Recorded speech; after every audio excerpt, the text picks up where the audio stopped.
100 lockers puzzle గురించి మీరు తెలుసుకోవాలనుకుంటున్నారా? 8th class maths new text బుక్‌లో ఉన్న ఈ పజిల్‌కి సంబంధించి కంప్లీట్ డీటెయిల్స్ ఈ వీడియోలో తెలుసుకుందాం.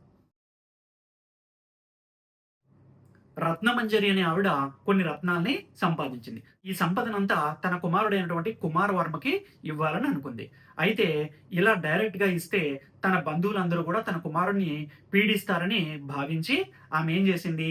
ఈ సంపదకు సంబంధించి ఒక వీలునామా తయారు చేసింది. ఈ వీలునామాలో ఒక పజిల్ కూడా తయారు చేసింది.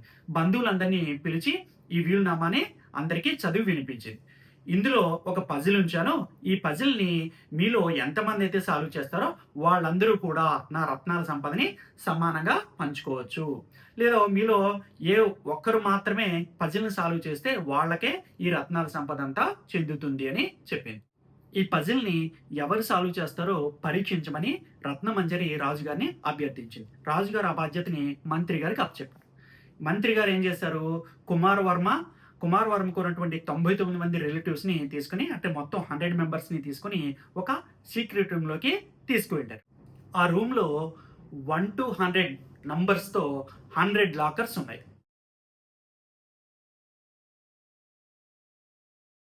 ఈ లాకర్స్‌కి ఎదురుగా వాళ్ళందరినీ కూర్చోబెట్టి ఒక్కొక్క పర్సన్‌కి ఒక్కొక్క నంబర్‌ని అలాట్ చేస్తూ 1-100 వరకు నంబర్స్‌ని అలాట్ చేశారు. అసలు పజిల్‌లోకి ఇప్పుడు వెళ్ళబోతున్నాం. మంత్రి గారు వాళ్ళందరితో అంటున్నారు. ప్రారంభంలో లాకర్స్ అన్నీ క్లోజ్‌లోనే ఉన్నాయి.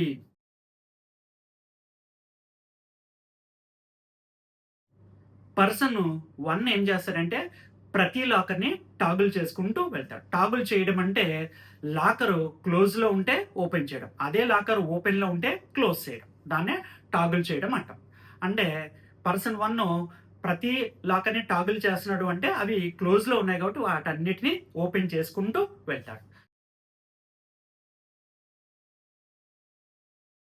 మరి పర్సన్ 2 ఏం చేస్తాడు? ప్రతి సెకండ్ లాకర్‌ని టాగుల్ చేసుకుంటూ వెళ్తాడు. అంటే second locker, fourth locker, sixth locker అట్లా. అంటే వీటన్నిటిని ఏం చేస్తాడు? సెకండ్ పర్సను ఆల్రెడీ ఓపెన్ చేసున్నాయి కాబట్టి వాటిని క్లోజ్ చేసుకుంటూ వెళ్తాడు. మరి పర్సన్ 3 ఏం చేస్తాడు? ప్రతి థర్డ్ లాకర్‌ని టాగుల్ చేసుకుంటూ వెళ్తాడు. అంటే third locker, sixth locker, ninth locker up to so అట్లా వాటన్నిటిని టాగుల్ చేస్తాడు. అలా ఈ 100 మెంబర్స్ కంప్లీట్ అయ్యేంత వరకు టాగుల్ చేసుకుంటూ వెళ్తాడు.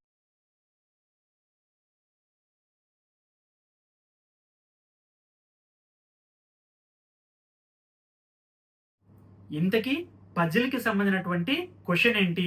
ఇదే కదా మీ డౌటు? ఇప్పుడు ఆ క్వెషన్ ఏంటో చూద్దాం.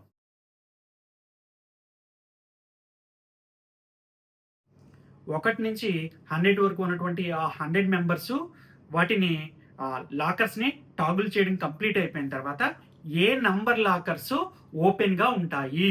ఇదే క్వెషన్. ఈ క్వెషన్‌కి ఆన్సర్ చేస్తే పజిల్‌ని ఆన్సర్ చేసినట్టే. సో, మంత్రి గారు ఈ ప్రాసెస్ అంతా చెప్పి పర్సన్ 1ని పిలిచారు టాగుల్ చేయమని. ఆ పర్సన్ 1 ఇలా వెళ్ళబోతూ ఉంటే కుమారవర్మ లేచి నిలబడి, "మంత్రి గారు, సో దీనికి ఆన్సర్ నాకు తెలుసు. ఈ ప్రాసెస్ చేయకుండానే నేను చెప్పేయగలను" అన్నాడు. అనగానే సో మిగతా అందరూ కూడా షాక్ అయిపోయారు. మంత్రి గారితో సహా. సో వెంటనే మంత్రి గారు ఏం చేశారంటే ఈయన్ని ఒక పక్క గదిలోకి తీసుకెళ్ళి, "ఏంటి నాయనా నీకు తెలిసిన ఆన్సర్ ఏంటి?" అని అడిగితే ఆయన ఆన్సర్ చెప్పాడు. చూసుకుంటే కరెక్ట్ ఆన్సరే చెప్పాడు. అప్పుడు మంత్రి గారు వెంటనే, "ఏంటి ఏ లాజిక్ ప్రకారము నువ్వు ఈ ఆన్సర్ చెప్పగలిగావంటే" ఆ లాజిక్ కూడా చెప్పాడు.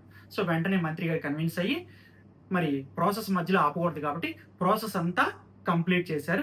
చూస్తే మిగతా ఎవరు కూడా ఆ పజిల్‌ని సాల్వ్ చేయలేకపోయారు. ఒక కుమార్ వర్మ మాత్రమే సాల్వ్ చేయగలిగాడు. ఏ లాజిక్ ప్రకారము కుమార్ వర్మ ప్రాసెస్ చేయకుండానే ఆన్సర్ చెప్పగలిగాడు? ఇదే కదా మీ డౌటు? ఇప్పుడు దీనికి సంబంధించి దీని వెనకున్న లాజిక్ ఏంటో ఇప్పుడు తెలుసుకుందాం. సపోజు ఒక లాకర్‌ని ఒక్క మెంబరే టాగుల్ చేశాడనుకోండి. అది ఓపెన్‌లోనే ఉంటుంది. అదే ఇద్దరు మెంబర్స్ టాగుల్ చేస్తే అది క్లోజ్‌లో ఉంటుంది. ఇద్దరు అనేది ఈవెన్. అదే ముగ్గురు టాగుల్ చేస్తే ముగ్గురు మెంబర్స్ ఒకే లాకర్‌ని టాగుల్ చేస్తే అది ఓపెన్‌లో ఉంటుంది. అంటే ఒక లాకర్‌ని టాగుల్ చేసే నంబర్ ఆఫ్ పీపుల్ ఆడ్ అయితే అది ఓపెన్లో ఉంటుంది. ఈవెన్ అయితే అది క్లోజ్లో ఉంటుంది. ఇదే కుమార్ వర్మ ఉపయోగించినటువంటి లాజిక్ 1. ఇక్కడ 1 to 100 వరకు 100 లాకర్స్ ఉన్నాయి. పర్సన్ 1, పర్సన్ 2, పర్సన్ 3 అలా 100 మెంబర్స్ ఉన్నారు. పర్సన్ 1 ఏం చేస్తాడు? 1 మల్టిపుల్గా ఉన్నటువంటి లాకర్స్ అన్నిటిని టాగిల్ చేస్తాడు. మరి పర్సన్ 2 ఏం చేస్తాడు? 2 మల్టిపుల్స్గా ఉన్నటువంటి లాకర్స్ అన్నిటిని టాగిల్ చేస్తాడు. మరి పర్సన్ 3 ఏం చేస్తాడు? 3 మల్టిపుల్గా ఉన్న లాకర్స్ అన్నిటిని టాగిల్ చేస్తాడు. ఇప్పుడు నేను లాకర్ 6ని ఎంతమంది టాగిల్ చేస్తారో తెలుసుకోవాలని అనుకున్నాను. ఇప్పుడు లాకర్ 6ని ఎంతమంది టాగిల్ చేస్తారో ఎలా తెలుస్తుంది? 6 ఏ ప్లేసుల్లో ఉన్న పీపుల్కి మల్టిపుల్లో వాళ్ళందరూ కూడా ట్యాగిల్ చేస్తారు. 1 మల్టిపుల్ కాబట్టి P1 ట్యాగిల్ చేస్తారు. 2 మల్టిపుల్ కాబట్టి P2 ట్యాగిల్ చేస్తారు. 3 మల్టిపుల్ కాబట్టి P3 ట్యాగిల్ చేస్తారు. 6 మల్టిపుల్ కాబట్టి P6 ట్యాగిల్ చేస్తారు 6ని. అంటే లాకర్ 6ని ట్యాగిల్ చేసే వాళ్ళు ఎంతమంది ఉన్నారు? P1, P2, P3, P6 నలుగురు ఉన్నారు. అంటే ఇది ఈవెన్ కాబట్టి ఇది క్లోజ్ అయి ఉంటుంది. అంటే దీన్ని బట్టి మనం ఏం చెప్పొచ్చు? ఒక లాకర్ని ఎంతమంది ట్యాగిల్ చేస్తారనేది ఎలా తెలుస్తుంది? ఆ లాకర్ నంబర్కి ఎన్ని ఫ్యాక్టర్స్ ఉన్నాయో దానికి ఈక్వల్ అనమాట. ఇదే కుమార్ వర్మ ఉపయోగించినటువంటి లాజిక్ నెంబర్ 2. ఇక్కడ 6ని మనం 1 into 6 అని కానీ లేదా 2 into 3 అని కానీ రాయొచ్చు. ఇప్పుడు ఈ ప్రోడక్ట్లో 1ని 6 యొక్క పార్ట్నర్ ఫ్యాక్టర్ అని, అలాగే 6ని 1 యొక్క పార్ట్నర్ ఫ్యాక్టర్ అని అంటారు. ఇక్కడ నంబర్ ఆఫ్ ఫ్యాక్టర్స్ 4 ఉన్నాయి కాబట్టి లాకర్ నెంబర్ 6ని టాగిల్ చేసేవాళ్ళు 4 ఉంటారు కాబట్టి ఇది క్లోజ్ అయి ఉంటుంది. ఇప్పుడు 4కి తీసుకుందాం. 4ని 1 into 4 అని రాయొచ్చు లేదా 2 into 2 అని రాయొచ్చు. ఇక్కడ నంబర్ ఆఫ్ ఫ్యాక్టర్స్ చూస్తే ఏమొస్తున్నాయి? ఆడ్ వస్తున్నాయి. ఎందువల్లంటే రెండు ఈక్వల్గా ఉంటున్నాయి కాబట్టి. అంటే ఎప్పుడైనా ఒక నెంబర్ని ప్రోడక్ట్ ఆఫ్ 2 ఈక్వల్ నెంబర్స్గా రాసినప్పుడు ఖచ్చితంగా మనం ఏం చెప్పొచ్చు? దానికి number of factors odd number of factors ఉంటాయని చెప్పొచ్చు. మరి 4కి అలా 5కి ఉండవు, 6కి ఉండవు, 7కి ఉండవు, 8కి ఉండవు. అట్లా మళ్ళీ 9కి చూస్తే ఆడ్ నెంబర్ ఆఫ్ ఫ్యాక్టర్స్ వస్తాయి. మళ్ళీ 16కి చూస్తే ఆడ్ నెంబర్ ఆఫ్ ఫ్యాక్టర్స్ వస్తాయి. అంటే ప్రోడక్ట్ ఆఫ్ 2 నెంబర్స్గా రాసామంటే అవన్నీ ఏ నెంబర్స్? Square numbers. అంటే దీన్ని బట్టి మనం ఏం కన్క్లూడ్ చేయొచ్చు అనమాట? స్క్వేర్ నెంబర్స్ అన్నిటికీ కూడా ఆడ్ నెంబర్ ఆఫ్ ఫ్యాక్టర్స్ ఉంటాయి. ఆడ్ నెంబర్ ఆఫ్ ఫ్యాక్టర్స్ ఉంటే అవన్నీ ఓపెన్ గానే ఉంటాయి. సో కాబట్టి కుమార్ వర్మ ఉపయోగించినటువంటి లాజిక్ నెంబర్ 3 ఏంటి అంటే స్క్వేర్ నెంబర్స్ అన్నిటికీ కూడా నంబర్ ఆఫ్ ఫ్యాక్టర్స్ ఆడ్ అవుతాయి కాబట్టి అవే తెరిచి ఉంటాయి. అంటే ఫైనల్ గా తెరిచి ఉండే లాకర్ నెంబర్స్ ఏంటన్నమాట? స్క్వేర్ నెంబర్స్ ఉన్నటువంటి లాకర్ నెంబర్సే తెరిచి ఉంటాయి.